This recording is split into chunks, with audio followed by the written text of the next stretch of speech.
What's up guys, Ride705 here. Today I'm going to show you how to change the wear ring on the Sea-Doo Spark. First things first, got to take this out of the package, and I'm going to put the camera down for that because I ain't chewing on this bag. Ride705 ain't chewing on any bags. Oh, that's actually it. There you go. Still see me. There you go. Plastic wear ring. So, is my wear ring shot? I don't think so. I know it's got a few scratches in it. Just making a video for you guys because I had a lot of demand for videos, and I'm just going to keep the other one for a spare if it's not wrecked. I got almost 100 hours on it. You guys have seen me beach it a few times. I'm pretty careful about turning the Sea-Doo off before I actually get in shallow water. But well, let's give this a go. I have the manual reverse on this, which you're probably not going to have. You might have the IBR. Not sure what the IBR looks like compared to this. I'm going to show you what my plan of attack is here. I am planning on taking this linkage off here, which is the one for my manual reverse. Taking off the linkage right here. That one's for the steering. And I'm going to need to remove this hose here. And this hose right here. No, sorry, not that hose. Yes. No, not that one. Okay. So, thought I had two hoses to take off. I guess I only have this one hose to take off. So, I'm going to start off with that. And then there's 3 bolts holding this thing on.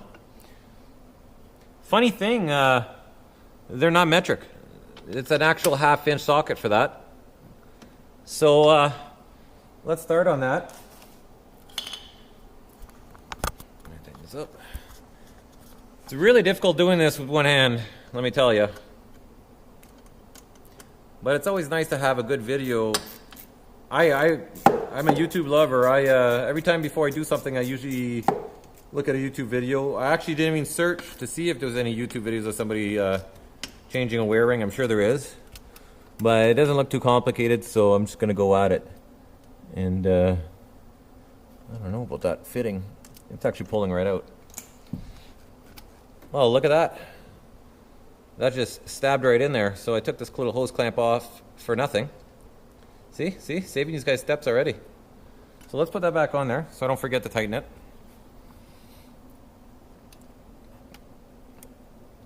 This is a 1/4-inch socket. Not that it matters because you don't have to take it off. So this job might be super easy. Or super hard if I underestimated it.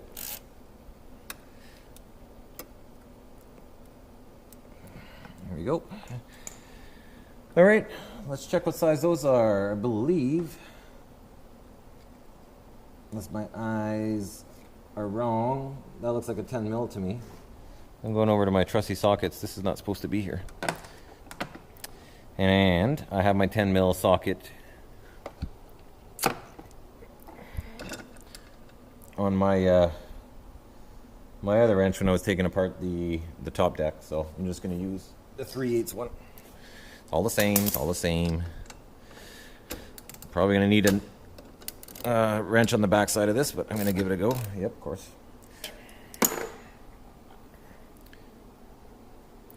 I'm sorry about the shakiness. I need a 3rd hand, and I ain't got no 3rd hand. I have this thing mounted to a selfie stick right now, so I could kind of point it in and out there. Alright, so I'm paying attention right now to where all these little washers go. Put that all back on here so I don't lose anything. Okay, so there we go, there's my reverse. And now we're going to take the steering one off. This is going to be really tricky with one hand, I guess.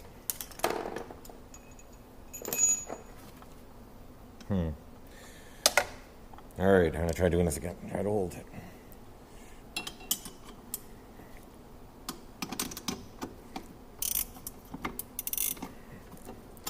Wrong way.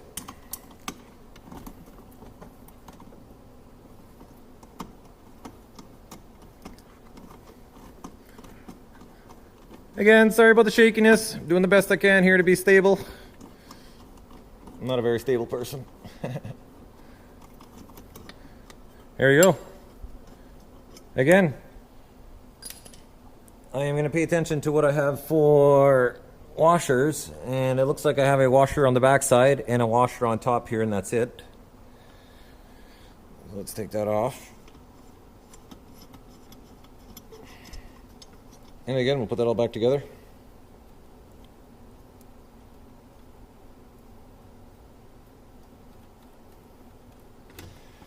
There you go, guys. So we got the steering linkage off. Push that forward a bit, best we can.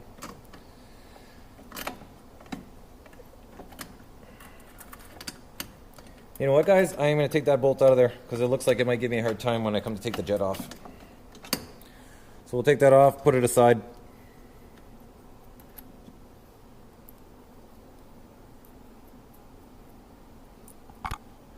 Let's put it right there.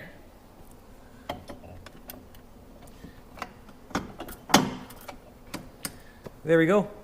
So now we got to take off those 3 1/2-inch bolts. And then what I'm hoping is this will just fall right off. Wear ring will pop right out. Slide the new one on, put this back in. If it's that easy and the dealership's charging you a couple hours to change it, you know you're getting fucked.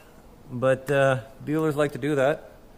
I'm sure they don't charge you 8 minutes to take the top deck off either. Hour minimum for everything.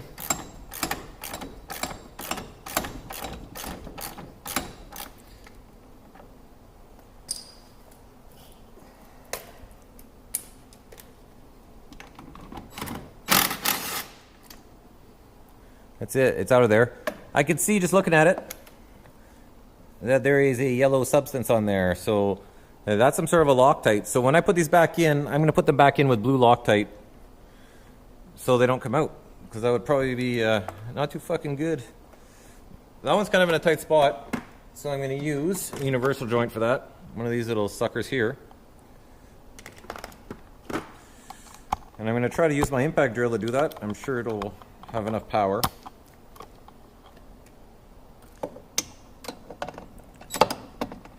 Make sure I'm on there properly. There we go. Now I'm going to check, make sure these are the same length. Yes, they are. So those two don't have to go back in the exact same spot. Here's our last one. I'm going to move the light out of the way here.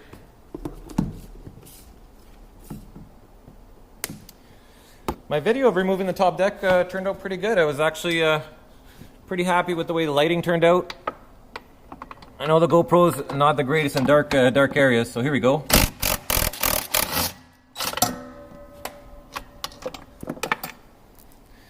Again, double check, make sure the same length. Yes, they are. So those 3 bolts, you don't need to worry about mixing them up. Move our light back to the side here. All right, guys. Let's see if this just pops right out. I'm going to put you guys down for a second so I can use 2 hands here. I'll try to line it up so you guys can still see what I'm doing. There you go.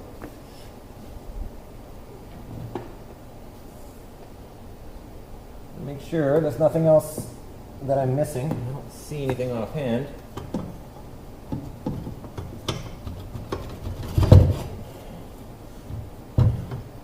Coming out. Oh wow, prop and all. Well, there it is, guys. That just slides right out.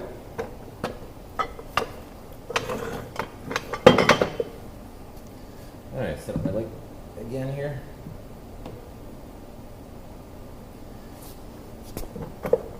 Let's see what we're looking at.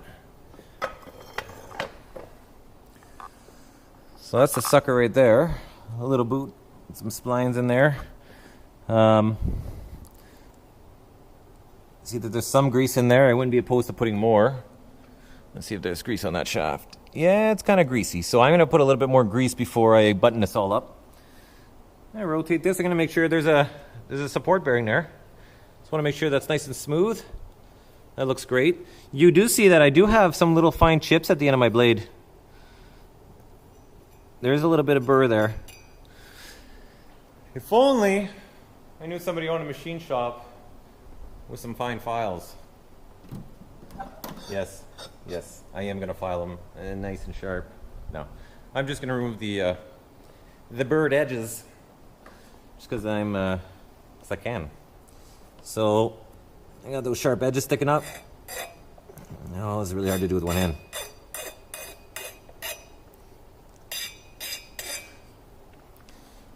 I have to put you guys down again for this. It's a two-hand job.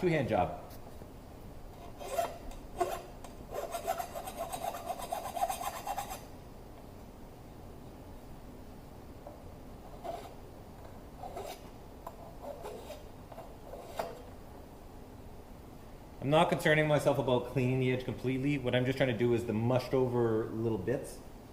I'm just getting rid of those. So I'll have a nice clean leading edge once more. Make it a good weed chopper.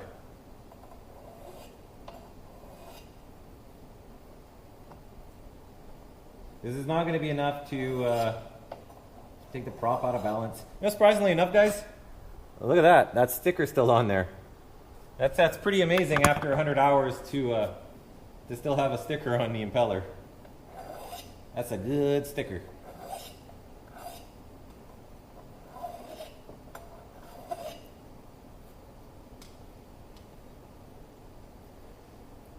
That's it. So I'll just show you guys what I did here. I don't know if you guys can really see that. I just barely nicked that edge, just cleaned it up. Same thing with that one. Just to clean up the tiny little dings and chips. Let's take a look at my wear ring. See where we're at with that. Make sure this thing's still recording. It is. All right. Make sure there's no fishing line caught up on the shaft side. There's nothing there. And I do have some scratches on here. Actually, you know what, guys? This is actually quite a bit worn. When I take this off, I'm going to put the flat edge on it, like a straight edge, so you guys can see the divot there, but I could feel it with my fingers. It's there quite a bit, so let's pull that off. All right, I'm seeing a rubber O-ring on this here, so I'm going to put this down like this. There you go, that's what we're looking at. That's just the top hull, the bottom hull, like it's a split in the hull. It's actually, I think, the intake grate part, so that's not damaged or anything, it's not a crack. And there's the O-ring there, so we definitely don't want to lose this. Now, I don't think you could accidentally put this in backwards. I'm going to check that. Yeah, I don't think so. But we're going to pay attention to what that one looks like and what this one looks like. I noticed that this one's actually different. It only has one little boss here, not two. Other than that, it looks pretty much the same. So, on that note, let's transfer this O-ring over. I believe it sits in, there's a little groove it sits in it. Yeah, it does. So you got to pull it. See that little groove? It actually sits in one of those lips. Hope you can see that. All right, here we go again. So I'm going to slide that off.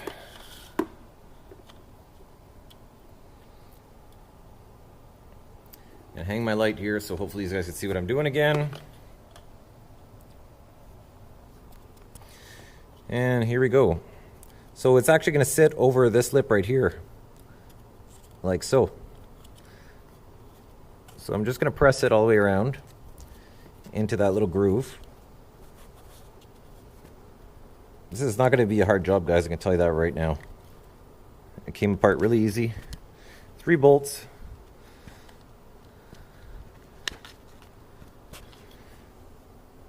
And that's it. So we're going to make sure that's well seated in that groove.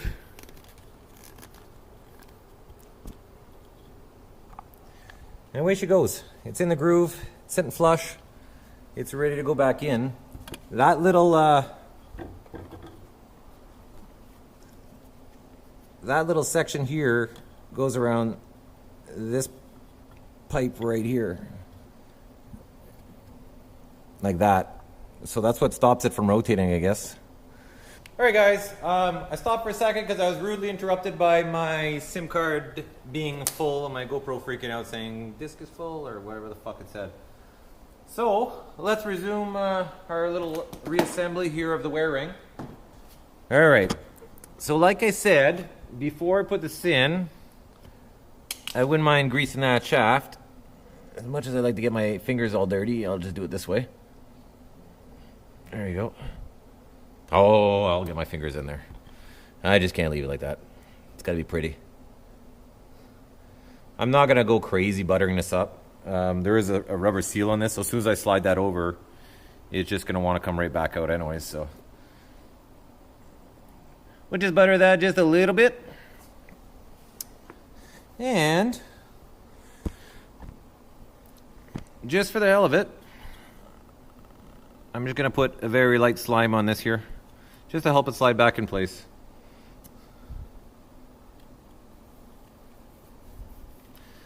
Nothing crazy.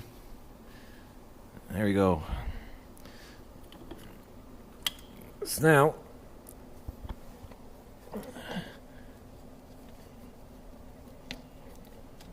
that's it. It actually pops in really easy. The rubber O-ring, you don't need to really worry about it going anywhere. Once it's on there, it's actually locked on there very strong. Our little tab is over this port here. Our little O-ring is still here, which is good. Just putting a little dab of that grease on there too. We definitely don't want to put grease in there because we were going to put blue Loctite on there. So there we go. This stuff here, by the way, guys, is just like a powder that forms. It comes right off. I don't know what the deal was that. I guess it's just electrolysis. This seadoo sits in fresh water sometimes for a week at a time. I never take it out. Once I usually bring it to my boat, it stays there. That's how it's been last year anyways. The only time I ever take it is if I have plans to drive it some weekend, but that's pretty rare. I am so tired, guys, today. I don't know what time of night it is. It's, I don't know. It's not that late, but it's like 11. Work's been just bazonkers lately, so yeah, so these black bags, you guys are doing this to me. All right, so now we are ready to throw this thing back in there. There's really nothing we need to worry about. It should just pop right in. And I have this beautiful Loctite kit that one of my buddies gave me. It's my best buddy in the whole world now because he gave me this. So that's gasket maker. There it is right there. We're gonna put thread locker. This is medium strength. The red stuff is supposed to be permanent. You can still take it out. I wouldn't be worried about using red over blue. But blue is the proper one to use for this because it's something that you do need to remove. So what I'm gonna do is I'm gonna put the impeller and all that assembly back on there. I'll probably grab one of these bolts with my fingers, put it on the top here just to hold it in place, and then I'll Loctite the other ones and actually put them in their ports. Because I have air here, I'm going to blow out these little holes. I can see they're sort of full of dust from that yellow stuff they had in there before. I wouldn't be worried about that too much, guys, but it's right here, so why not? I'm low on air right now because I haven't ran the air compressor for quite a few hours. We usually close at around 5 o'clock. And 5 o'clock is come and gone a long time ago. So yeah, I'm also, once I'm done this, I'm going to show you what the old O-ring, wear ring looked like. And I rotate this here so you guys can hopefully see what I'm doing here a little bit. This junk out of your way. All right. This thing only goes in one way, so there's no thought needed there.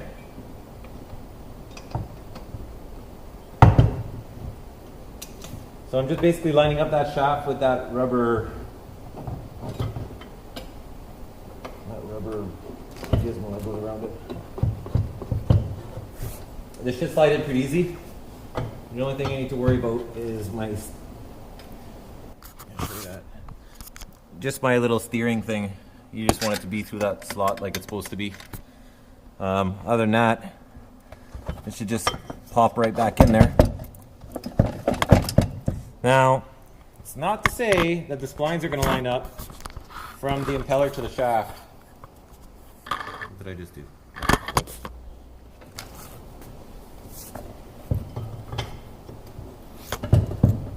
So have a little bit of patience with that, guys.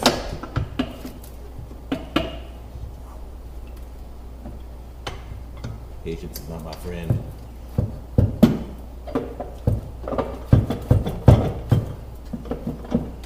I'm just jingling it a little bit back and forth, hoping that it'll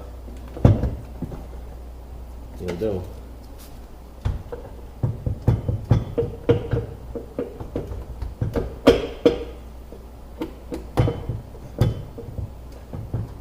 I'm not liking that. Not liking that at all.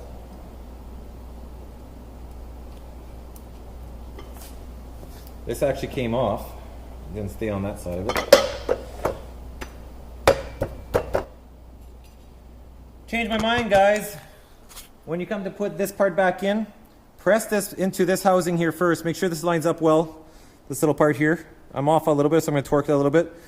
Because it was binding with the impeller. So it wasn't allowing the impeller to turn and line up the splines. So I'm hoping now that I've done that, learned my lesson. Got rotated a bit. Oy. Overdid it. That's close enough. All right. Our rubber O-ring is still perfect, the way it should be. Let's try that again.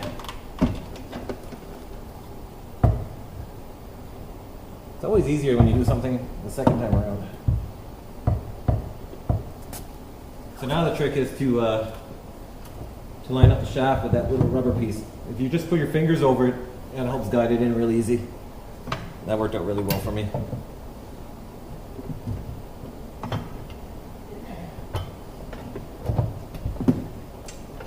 All right.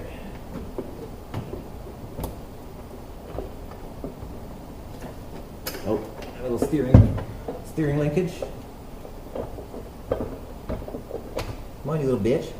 There we go. Much better that way. So yeah, wear ring and install that. Press that into the outside, not the inside before you put it in. Lesson learned. I'm not even. It actually sits in there fairly nice and holds itself in there pretty decent. So I'm not going to be worrying about putting that bolt to hold it in place like I said I was going to. We're going to get our blue Loctite out. This stuff here, you don't need to put a million blobs on it like that. That's like more than enough. Like you just put a drop or two, and that shit is a golden.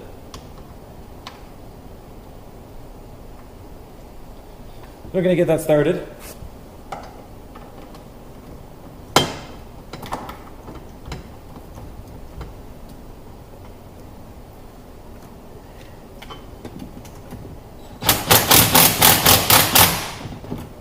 I didn't tighten that yet. That's about, well, not halfway in. I'm going to put it in fairly close.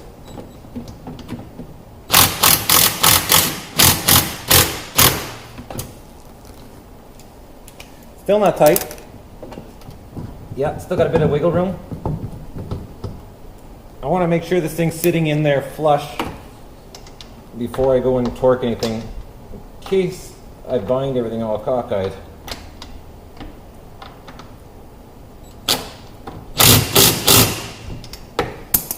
Snug as a bug. I'm going to go back in there and actually tighten that by hand after. Again, let's put a little bit of Loctite on here. I try not to overdo it this time. That's all you need. Just like that. One side of the thread is fine. It'll smush its way around. Get yourself some Loctite, guys. You don't want these to come out. That would suck.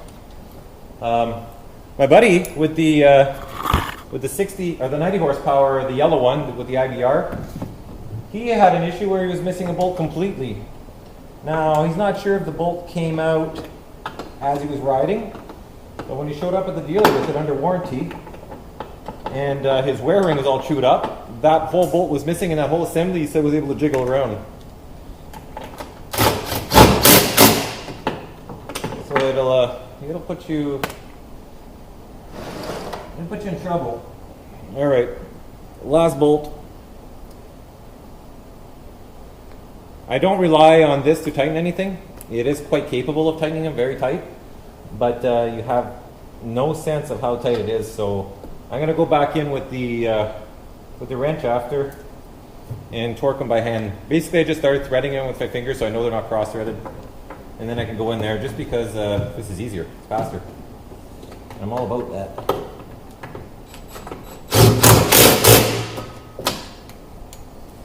There you go. So now we'll find our 3/8 wrench, or whatever I did with it. Oh, right there. Behind my little kit.